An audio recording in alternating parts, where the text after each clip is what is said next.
35 दिनों में ही ईरान ने वो कर दिया जो दुनिया पिछले 50 सालों से नहीं कर पा रही थी। सोचिए, सेकेंड वर्ल्ड वॉर के बाद दुनिया का कोई भी देश अमेरिका से पंगा नहीं ले सकता था।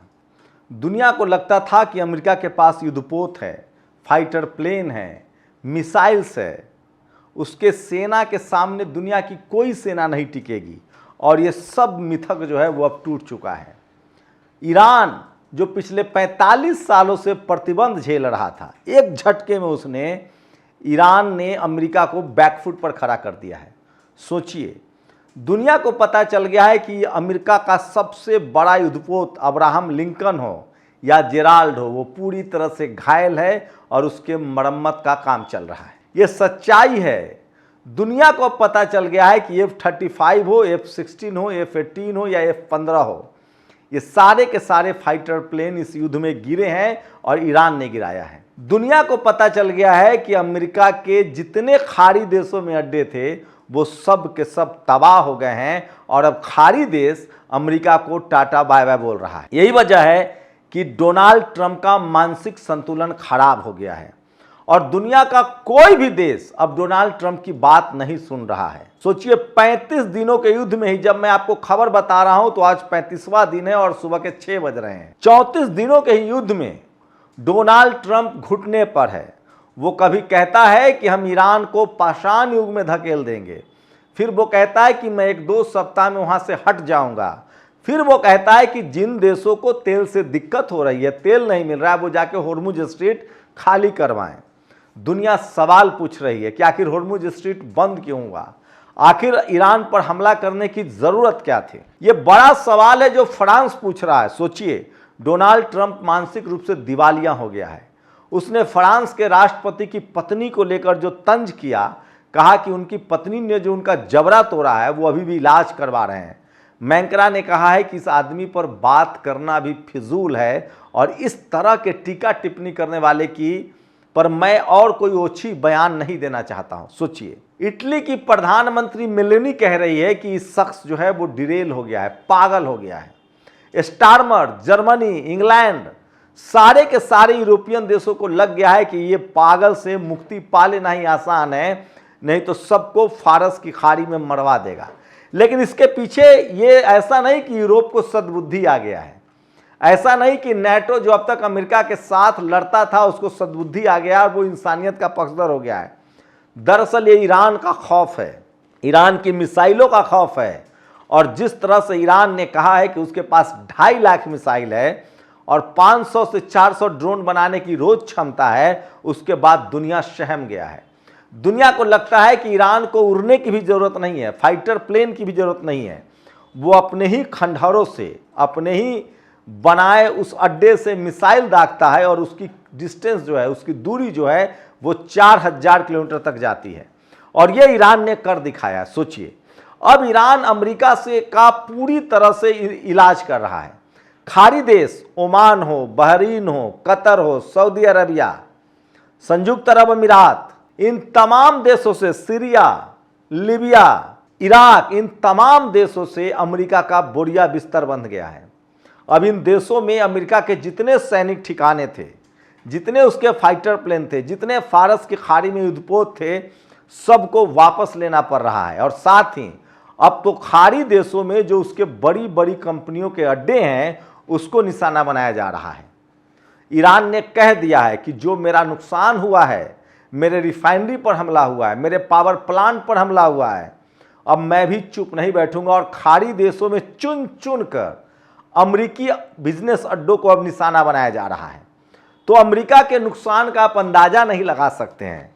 एक साथ 9 से 10 खाड़ी देशों में उसका जो रिफाइनरी था, तेल का जो कारोबार था, वो नष्ट हो गया है, ध्वस्त हो गया है। उसके सैनिकों को वापस अमेरिका बुलाया जा रहा है।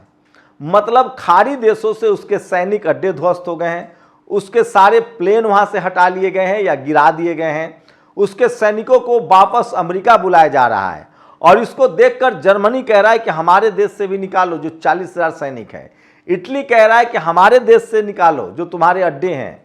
तो दुनिया भर के देश ने अमेरिका को टाटा बाय बाय बोलना शुरू कर दिया है।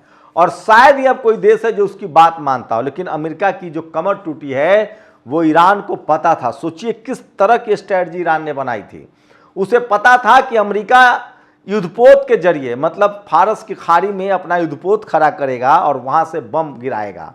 उसे पता था कि अमेरिका खाड़ी देशों से विमान उड़ाएगा और हम पर हमला करेगा।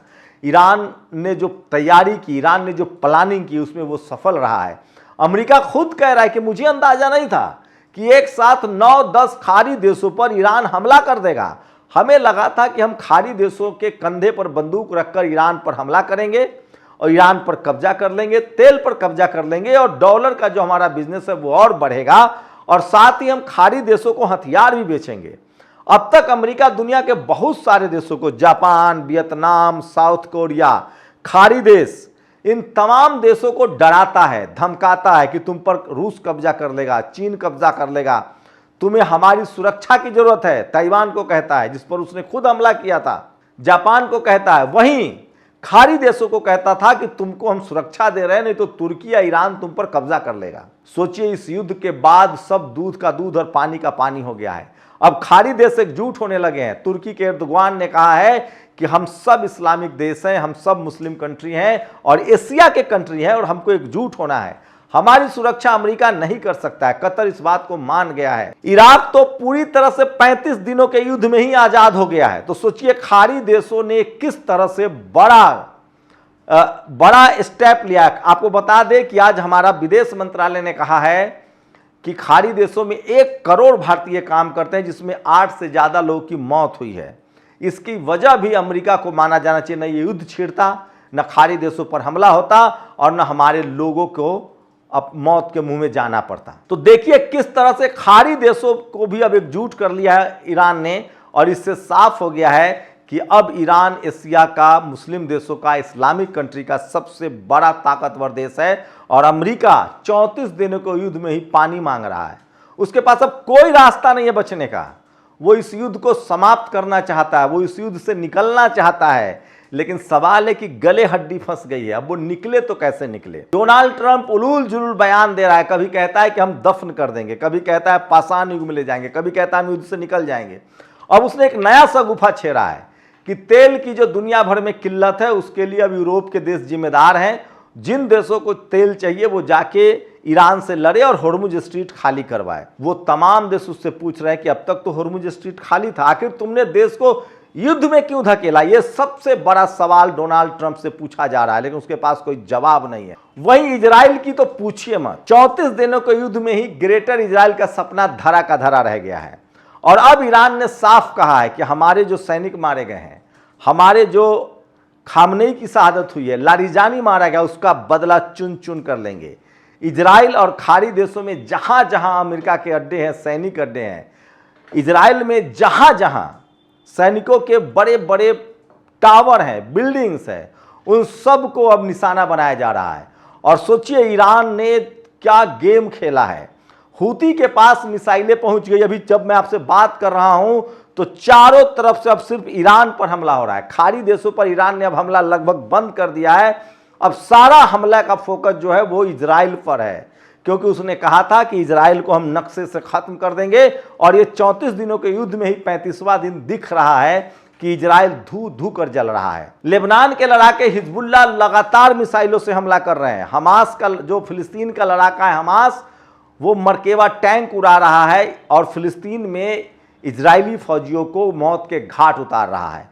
वहीं हूती के लड़ाके, हूती जो है यमन के लड़ाके, उन्होंने भी अब मोर्चा संभाल लिया है। और अल मंदेब हो या होर्मुज हो, और साथ ही इजराइल पर भी वो लगातार हमले कर रहा है। तो सोचिए, वहीं इराक की इराकी मिलिशिया लगातार हमले कर रही है। तो युद्ध के 34 दिन खत्म होने के बाद और 35वां दिन की शुरुआत में तय हो गया है कि इस युद्ध से अमेरिका वापस जा रहा है, वो बाहर हो गया है और इजराइल अब नक्शे से खत्म होता दिख रहा है। आनन फानन में इजराइल ने एक कानून बना दिया कि जो भी उसके पास बंदी है उसको हम फांसी पर झुला देंगे। 10,000 के करीब बंदी है फिलिस्तीनी।